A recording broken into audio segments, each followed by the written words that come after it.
형제들아, 세상이 너희를 미워하여도 이상히 여기지 말라. 우리는 형제를 사랑함으로 사망에서 옮겨 생명으로 들어간 줄을 알거니와 사랑하지 아니하는 자는 사망에 머물러 있느니라. 그 형제를 미워하는 자마다 살인하는 자니 살인하는 자마다 영생이 그 속에 거하지 아니하는 것을 너희가 아는 바라. 그가 우리를 위하여 목숨을 버리셨으니 우리가 이로써 사랑을 알고 우리도 형제들을 위하여 목숨을 버리는 것이 마땅하니라. 누가 이 세상의 재물을 가지고 형제의 궁핍함을 보고도 도와줄 마음을 닫으면 하나님의 사랑이 어찌 그 속에 거하겠느냐. 자녀들아, 우리가 말과 혀로만 사랑하지 말고 행함과 진실함으로 하자. 아멘. 그저께 저희 집 목욕탕 샤워 헤드를 바꿔 끼웠습니다. 제가 몇 번 해봤던 일이라 자신 있게 이제 일단 그 원래 있던 거를 빼냈어요. 그리고 새 거를 달았는데 물을 딱 틀어보니까 연결 부위가 세 군데가 있는데 세 군데에서 물이 새는 겁니다.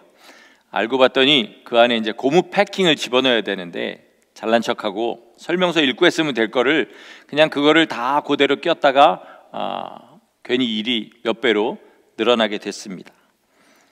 우리 신앙생활도 그런 것 같아요.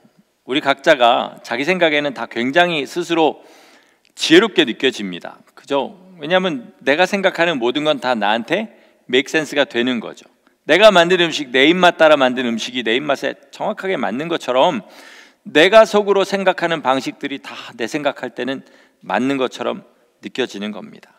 그런데 우리 인생을 지으신 분이 우리에게 인생은 이렇게 사는 것이다 라고 주신 매뉴얼이 있습니다. 뭐죠? 성경입니다. 이걸 자세히 봐야 되고 내 맘대로 봐서는 안 되고 주님이 정말 말씀하시는 것이 무엇인지 이걸 깊이 생각하면서 항상 봐야 됩니다. 설교를 들을 때도 마찬가지예요.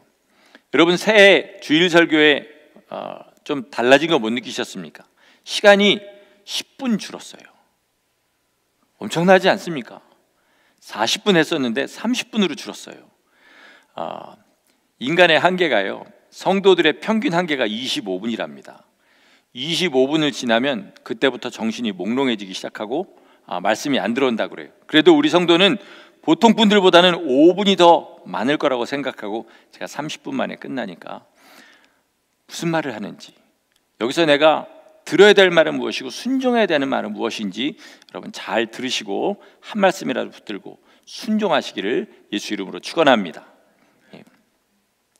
우리 주님께서 이 땅에 오셨을 때 가장 미워하시는 사람들이 있었어요. 누구냐면 바리새인, 서기관, 제사장, 이런 사람들이었습니다. 왜 그 사람들을 미워하셨냐면 이들이 율법을 열심히 지키려고 했기 때문이 아니었습니다. 그래서 미워하신 게 아니에요. 돈과 명예를 사랑해서 그런 것도 아니었습니다. 그 이유는 뭐죠? 겉과 속이 달랐기 때문에. 겉과 속이 달랐기 때문에. 겉으로는 거룩한 척하면서 뒤로는 과부의 가산을 집어삼키고 그리고 사람들에게 돈을 갈취하고 그런 일들을 했고요. 남 앞에서는 시장 어귀에서는 기도하지만 혼자 있을 때는 부끄러운 일들, 남한테 차마 말하지 못할 그런 더러운 일들, 그런 것들을 행했던 거죠. 자기가 거룩하게 보이는 것들은 최대한 사람들한테 자랑하고 부끄러운 것들은 최대한 철저하게 숨기는 삶을 살았습니다. 물론 다른 종교를 가진 사람들도 또 일반 사람 중에도 그런 사람들이 있었겠지만 주님께서 이들을 특별히 미워하신 이유는요, 남에게 영향력을 미치는 사람들이었기 때문에 그래요. 이들은 당시로 따지면 지금으로 따지면 목사, 신학교 교수 이런 사람들 같은 사람들이죠. 그러니까 이들이 말하는 것, 행동하는 게 다른 사람에게 영향을 주는 거예요.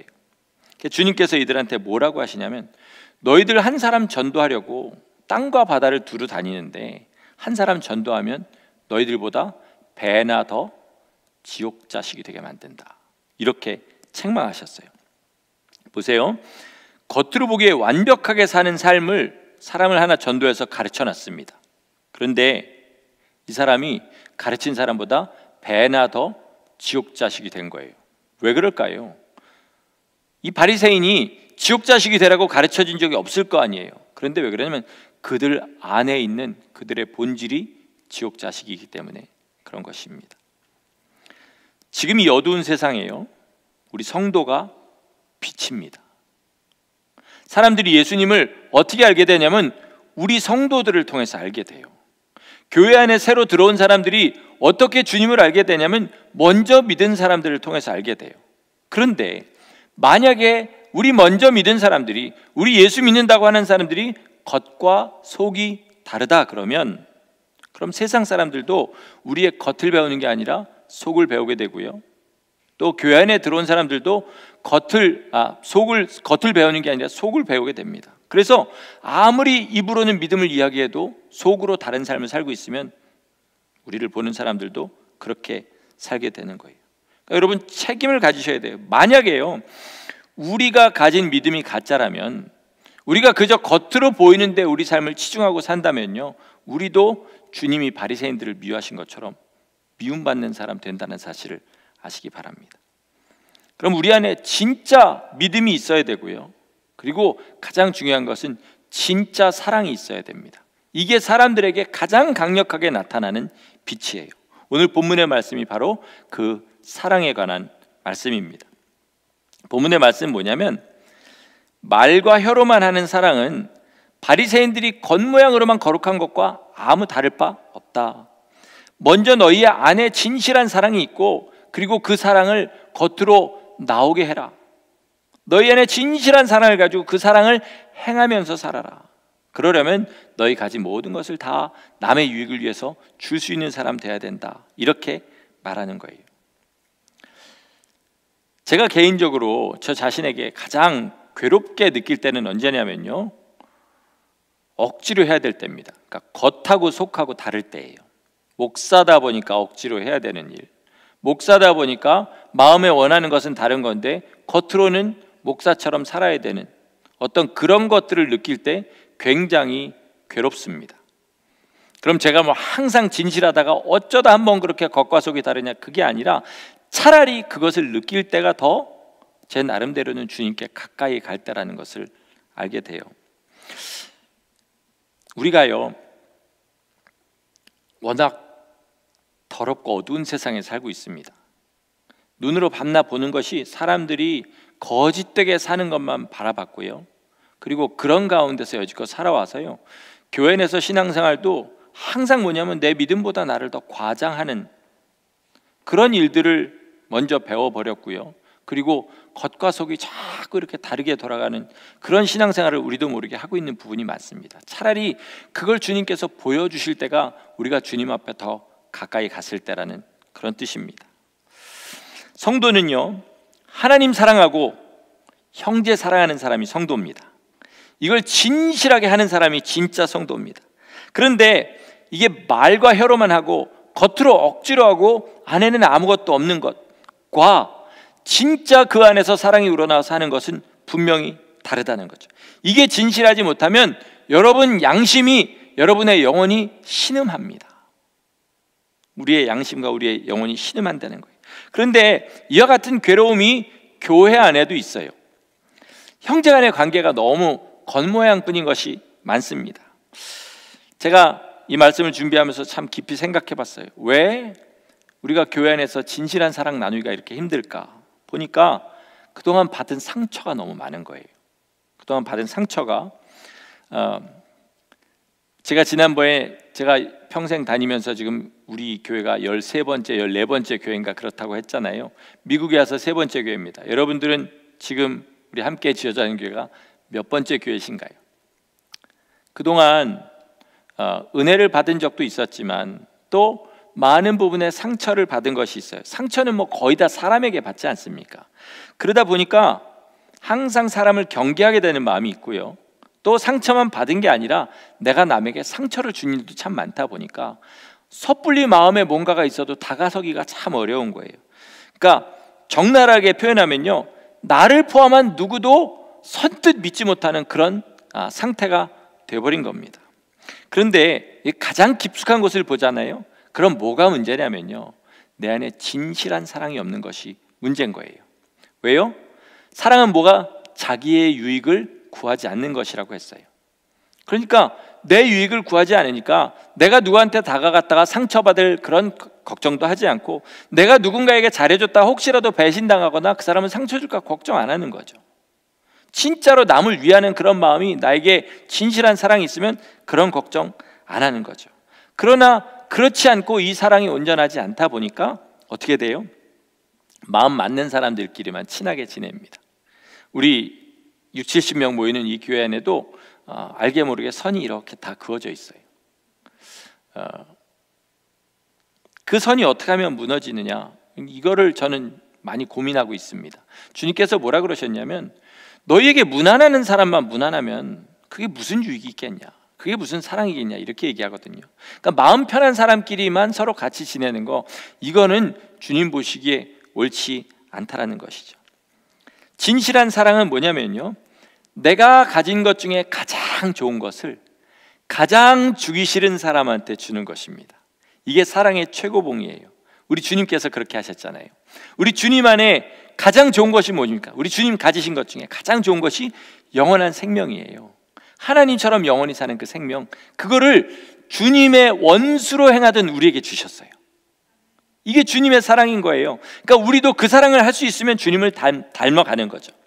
자, 우리 주님께서 그것을 우리에게 주기를 원하셨는데, 그걸 주려고 하니까 방법이 뭐밖에 없었냐면요, 십자가밖에는 없었습니다. 우리에게 가장 좋은 것을 주시기 위해서, 원수된 우리에게 가장 좋은 것을 주시려고 하다 보니까 주님께는 가장 고통스러운 그 길을 걸으셔야만 했던 것이에요.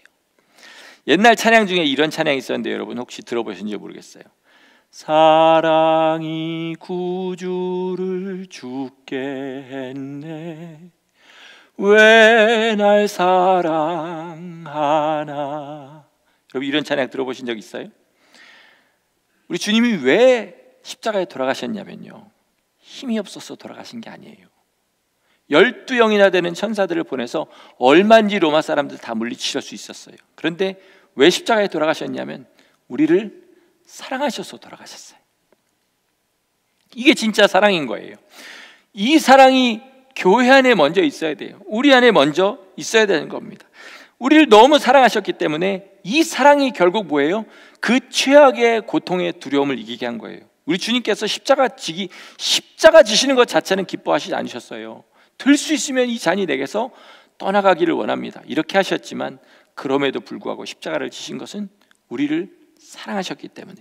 그러니까 우리도 가장 큰 기쁨, 가장 큰 능력은 언제 누릴 수 있느냐, 주님께서 이렇게 하신 사랑을 우리도 할 수 있을 때 천국의 기쁨을 누릴 줄 믿습니다.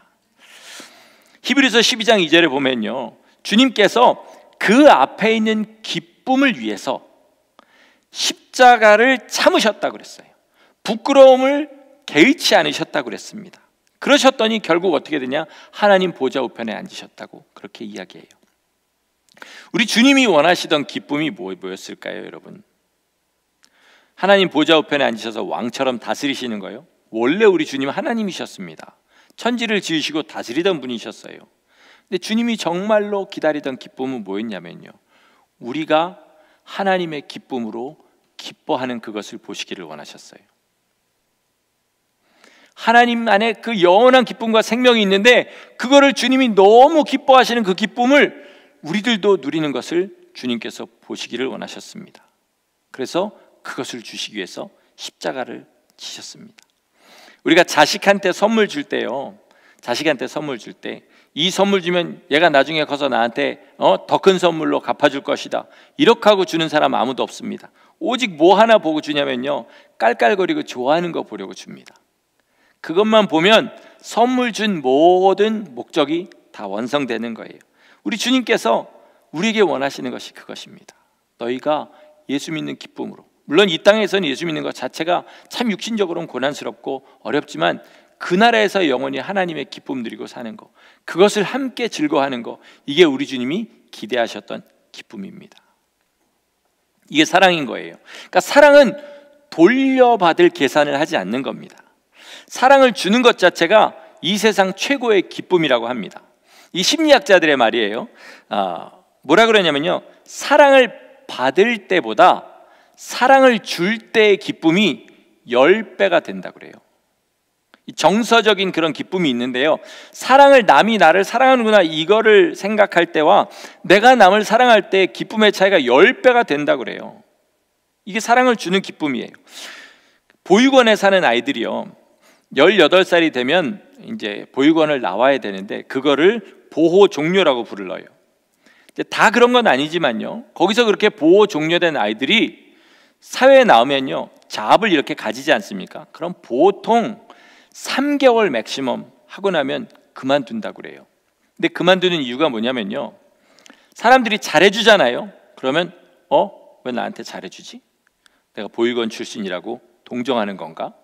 이렇게 생각하고요, 또 사람들이 좀 무관심하거나 좀 불친절하게 대하면 이렇게 나한테 막대하지? 내가 보육원 출신이라고 우습게 보는 건가? 이런 자격지심 때문에 결국은 버티지 못하고 얼마 안 있다 나온다고 해요. 근데 그 중에 어떤 친구가요, 역시 그 전에 몇 개월짜리 잡을 가졌다가 버티지 못하고 나왔어요. 그리고 먹고는 살아야 되니까 그 다음 직장을 갔는데, 어떤 직장에 갔냐면 조경 관련된 직장에 갔습니다. 거기서 이렇게 나무를 심고 키우고 또 다른 집에다 옮겨 심어주고 이런 일을 하는 그런 잡을 가지게 됐어요. 그런데 얼마 지나고 보니까 자기가 그 일을 2년 동안 한 것을 깨닫게 된 거예요. 2년 동안 아무 생각 없이 자기가 몇 개월이면 보통 그만뒀는데 2년이나 하고 있던 걸 알게 된 거예요. 그래서 자기를 한번 잘 돌아봤대요. 보니까 나무를 심고 사랑으로 그 나무를 키우고 옮길 때도 정성을 다해서 다른 집에 옮겨주고 여기서 잘 자라라 그러고 이렇게 나무에게 계속 사랑을 주는 걸로 인해서 자기 마음에 요즘 잘 쓰는 말로 힐링이 일어난 거예요. 치유가, 그동안 받았던 상처가 나무를 사랑하는 그것만으로도 깨끗하게 치유가 된 것을 느꼈다는 거예요. 여러분, 보육원에서 18살까지 살고 사회에 나오고 그 상처가 얼마나 대단한지 여러분 상상도 못 하실 거예요. 저도 감히 상상이 안 됩니다. 그런데 그 상처가 단지 식물에게 사랑을 베푼 것으로 치유가 된 거예요. 하물며 우리가 살아계신 하나님을 온 힘 다해서 사랑하고, 그리고 하나님의 형상으로 지음받은 사람을 내 모든 것을 줄 정도로 사랑할 때 우리 안에 얼마나 큰 치유가 일어날지 한번 생각해 보시기 바랍니다. 사람 하나를 온 힘 다해서 그 영혼을 사랑하고 내 모든 것을 다 주면요, 손해보는 것이 아니라 내 안에 잃어버렸던 하나님의 형상이 온전히 되살아나게 되는 거예요. 이 치유가 우리 가운데 임하기를 예수님의 이름으로 축원합니다. 진짜로 남을 사랑하는 그 능력이 있어야 돼요. 우리 육체는요, 작업복과 같은 거예요. 언젠가는 벗을 겁니다. 우리 육체가 하는 진짜 작업은 뭘까요? 사랑하는 겁니다. 서로 사랑하는 거예요. 그러니까 나를 고용한 사람이요, 작업복을 줬다는 의미는요, 이 작업복을 아껴서 잘 입고 뭐 안 묻도록 조심하고 찢어지지 않도록 해라 그러고 줬을까요? 아니면 이런 거 상해도 좋고 뭐 묻어도 좋으니까 열심히 내가 시키는 일을 해라 그러고 줬을까요? 뻔하죠. 여러분이 고용주가 됐던 뭐 아니면 종업원의 입장이 됐던 뻔한 겁니다. 그 옷 입고 몸살이지 말고 열심히 일해라 그렇게 해서 준 거죠. 그런데 작업복에 때도 묻히지 않고 전혀 찢지도 않고 상하지 않게 하려고 오직 작업복만 생각하다가 이거 어떻게든 이쁘게 입어볼 생각만 하다가 주님 앞에, 그 주인 앞에 갔을 때 막상 시킨 일은 하지 못하고 갔다. 그러면 참 자기도 민망하고 주인 입장에서도 화가 나는 일인 것입니다. 육체뿐만 아니라 우리의 마음도 그래요. 여러분, 마음 상처 입지 않으려고 우리의 마음을 주신 게 아니에요.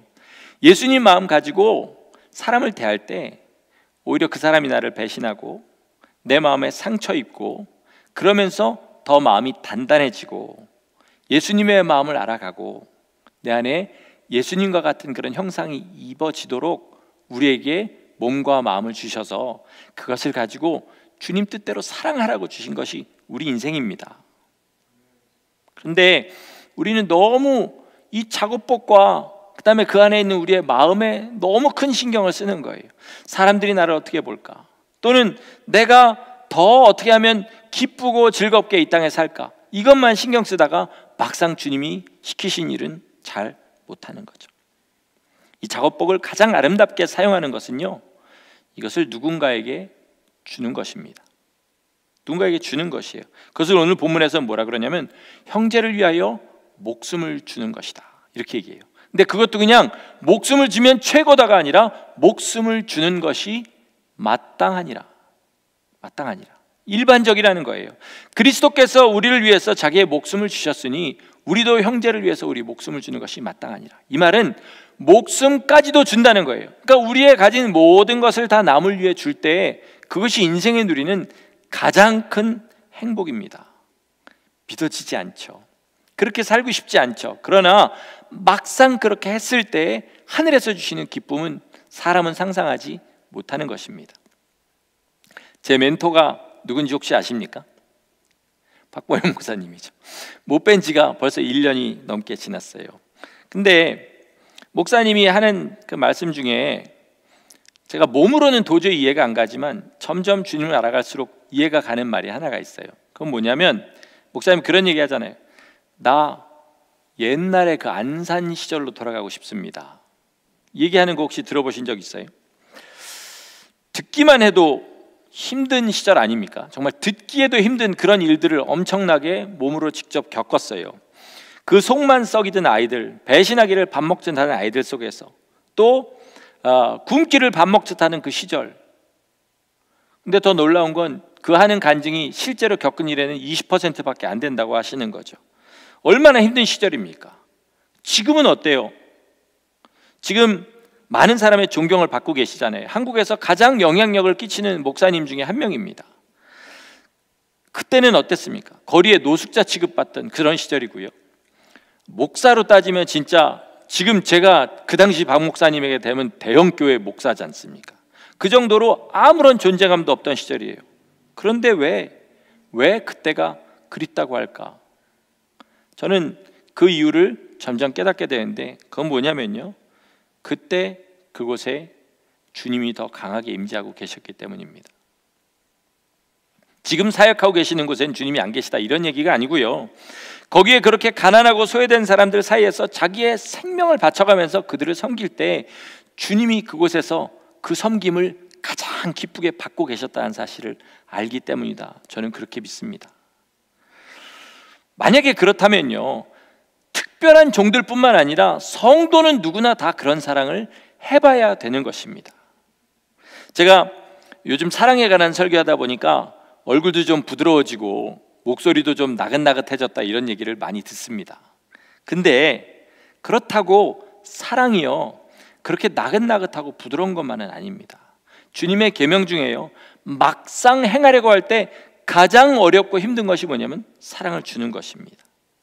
그래서 주님은 이 사랑을 야 너희 사랑하면 참 좋아, 사랑 한번 해봐 이렇게 안 주셨고 내가 너에게 새 계명을 주노니, 다른 말로 내가 너에게 명령하는데 서로 사랑해라 이렇게 이야기하신 거예요. 사랑할 때는 만만치 않은 고난이 있는 거예요. 그래도 성도는 주님 때문에 형제를 사랑하고 주님 때문에 나를 다른 사람에게 주는 사랑을 반드시 해봐야 됩니다. 날마다 그걸 해야 돼요. 그게 예수님 안에 거하는 방법입니다. 근데 이런 사랑을 하려면요 반드시 선행돼야 되는 조건이 있는데 그건 뭐냐면요, 어쩌면 우리가 뛰어넘은지도 몰라요. 주님의 십자가 사랑을 깊이 받는 겁니다. 내가 그 사랑을 깊이 받는 거예요. 그래야 그 사랑을 남에게 줄 수 있는 거예요. 왜 우리 안에 이 진실하고 온전한 사랑이 없을까? 여러분 한번 생각해 보셨습니까? 혹시 내가 그 사랑을 제대로 받아보지 않았기 때문은 아닐까라고 생각해 보신 적은 없나요? 제가 지난주에도 보육원 이야기하고 이번 주에도 제가 그 얘기 했는데요, 왜 그 이야기를 하냐면 제가 요즘 그 만 18세가 넘으면 그 보호 종료되는 그 아이들에게 관심이 좀 많이 생겨서 그렇습니다. 이게 18세가 돼서 보호 종료가 된다는 게요, 성인이 됐으니까 이제 너희 길을 가라 이게 아니고요, 18세까지만 우리가 나라에서 책임졌으니까 이제부터는 너희가 알아서 살아라, 그리고 보육원 밖으로 쫓아내는 거나 마찬가지예요. 요즘은 뭐 새로 정착금 500만 원이라도 준대요. 근데 10년 전만 해도 차비도 안 주고 내보냈답니다.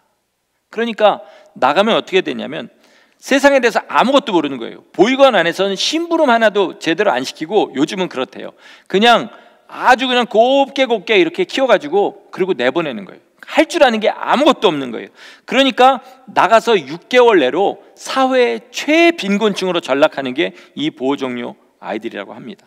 그런데 그 중에서도 좀 열심히 성실하게 살아서 가정을 꾸린 그런 사람들도 있는데요, 그 중에 한 분의 이야기를 듣는데 가슴이 참 먹먹했어요. 뭐라 그러냐면요, 아이들을 낳는데 제가 아이들을 잘 사랑할 줄을 몰라요, 이렇게 얘기하는 거예요. 아내가 이렇게 얘기한대요. 당신 그렇게 하는 거 아이들 사랑을 잘 표현하는 거 아니야. 그러면서 이제 뼈를 때리는 말을 하는 거죠.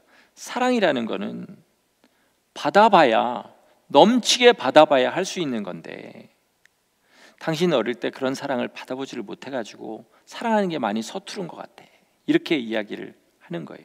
그러면서 이분이 자기가 생각해도 내가 그런 것 같다, 그렇게 이야기를 하는 거를 들었어요. 아이들을 향한 사랑이 얼마나 넘치겠어요. 근데 그걸 표현하는 방법을 잘 모르는 겁니다. 그러니까 우리가 진실한 사랑을 하기 위해서는 먼저 주님께서 우리를 사랑하신 그 사랑을 주님의 마음 그대로 받아봐야 된다는 거죠. 근데 우리는 대충 그런 거를 건너뛰었어요. 제가 예전에 다니던 교회에서 마음에 항상 좀 안타까웠던 것 중에 하나는 뭐냐면요, 은혜를 조금 받았다 싶으면요, 그 은혜 가운데 깊이 들어가도록 시간을 주는 게 아니라 교회 일을 시키느라고, 이제 저 사람 은혜 받았으니까 이 일 시키고 저 일 시키고 이것들을 많이 보게 되는 거예요. 그러다 보니까 어떻게 되냐면 주님 사랑 안에 깊이 잠길 기회를 잃어버리는 경우도 보게 되는 것을 알았던 거죠. 여지껏 신앙생활을 워낙 여기 계시면 최소한 10년 이상 했을 거고 30년, 40년도 뭐 전혀 그렇게 자랑할 것이 아닐 만큼 오래 하셨겠지만요, 그래서 인정하기 싫으실 수도 있지만요, 혹시 우리 중에요, 주님의 은혜와 사랑이 생각하면 생각할수록 사무치게 감사하지 않다, 이런 분이 있으면요, 누구 말대로 자다가 일어나도 주님께서 나를 구원하신 이게 현실이 아닌 것처럼 감사하다, 그러지 않은 분이 있다면요, 그분에게 가장 필요한 건 뭐냐면 주님의 사랑을 깊이 받는 겁니다. 주님의 사랑을 깊이 받는 거예요. 혹시 받았다가 잊어버렸다면 그 사랑을 반드시 회복하셔야 돼요. 주님께서 내게 주신 사랑, 나 이거 전하지 않고는 못 견디겠다 할 정도로 주님의 사랑이 내 안에 차야 남을 사랑할 수 있는 거예요. 만약에 나는 그 사랑을 깊이 받았고 지금 그 사랑이 너무 감사합니다, 이런 분이 계시다면요, 그런 사람은 뭘 조심해야 되냐면 그 사랑이 내 안에 고여서 썩지 않도록 조심하셔야 돼요. 어떻게 하냐? 나를 자꾸 주는 거예요. 내 가진 것도 주고 내 시간도 주고 사랑을 그렇게 계속 주는 거죠. 흘려보내는 겁니다. 흘려보내야 산다라는 그런 다큐멘터리 여러분 보셨잖아요. 자꾸 흘려보내야 어떻게 되냐면 내 안에서 생수의 강이 흐르는 거예요. 우물을 팠습니다. 우물을 안 퍼내면 어떻게 돼요? 우물이 말라버려요. 그러나 퍼내면 퍼낼수록 우물이 더 풍성하게 나오는 것처럼 주님의 사랑을 받았으면 그럼 받은 데서 끝나서는 안 되고 줘야 돼요. 언제까지 줘야 되냐? 내 목숨을 주는 데까지 그렇게 줄 수만 있다면 주님의 능력과 사랑과 영원한 하늘의 영광이 우리 가운데 넘칠 줄 믿습니다. 여러분, 이게 정말로 중요합니다. 그리고 그 사랑을 누구에게 주느냐? 우리 일단 형제에게 주는 겁니다. 성경에 보면 그냥 세상에 아무나 사랑해라 이러지 않고 세상에 굶주린 사람들 도와줘라 이런 말을 하지만 사랑은 우선 누구한테 시작하냐? 형제 안에서 시작해야 되는 거예요. 아까 말했죠? 우리에게 무난한 사람에게만 무난하는 그 사랑은 사랑 아니에요. 진짜 사랑은 뭐냐?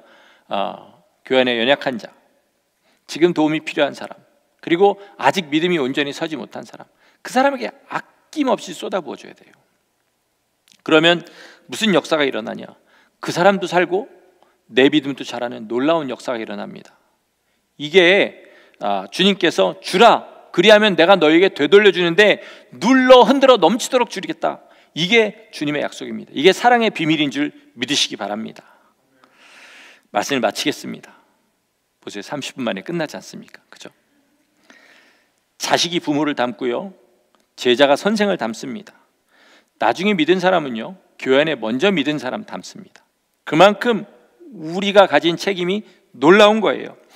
먼저 믿은 사람도요, 나중에 믿은 사람을 어떻게 사랑하냐에 따라서 그 믿음이 자라고 예수님을 닮아갑니다. 이게 비밀인 거예요. 사랑을 주는 것은 받는 것에 몇 배의 유익이 있다고 그랬습니까? 세상에서도 10배라고 그래요. 아마 하늘에서는 훨씬 더 할 거라고 믿습니다. 예전 같으면 내가 절대로 사랑할 수 없는 사람, 예전 같으면 내가 절대로 사랑할 수 없는 방법으로 사랑하시기를 바랍니다. 그러면요, 정말로 그 사람이 주님이라고 생각하시고 그렇게 섬기고 사랑하면요, 그러면 부모가 자식을 포기하지 않듯이 그렇게 끝까지 사랑하면, 그러면 나도 살고 다른 사람도 살리는 놀라운 역사를 보시게 될 줄 믿습니다.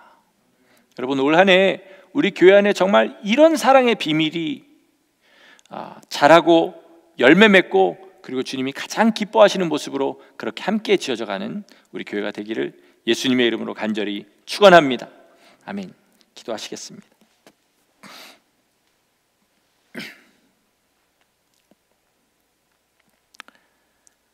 이 땅은 끝까지 하나라도 더 가지기를 가르치지만 주님께서는 목숨까지라도 내어주는 것이 너에게 가장 큰 유익이라고 하셨습니다. 주님, 우리가 이것을 그저 기독교의 이상이라고 생각하지 않게 도와주시고, 우리가 사는 길이라는 것을 알고 나를 내어주는 사랑 각자가 할 수 있도록 축복하여 주시옵소서. 하나님, 주께서 우리에게 깊이 부어주신 그 사랑 더욱더 간절한 마음으로 받게 하시고, 그 사랑을 흘려보내는 사랑의 통로, 축복의 통로로 살 때에 우리가 어느새 천국의 집으로 지어져 가며 예수 그리스도의 몸으로 지어져 가서 우리가 구원을 걱정하지 않아도 주님 안에 하나 되는 그 삶을 살게 될 줄 믿사오니, 오직 사랑함으로 주님의 뜻을 이루고 주님과 하나 되는 우리 모두 되게 하시기를 간절히 소원하옵고 예수 그리스도의 이름으로 감사하며 기도드렸습니다. 아멘.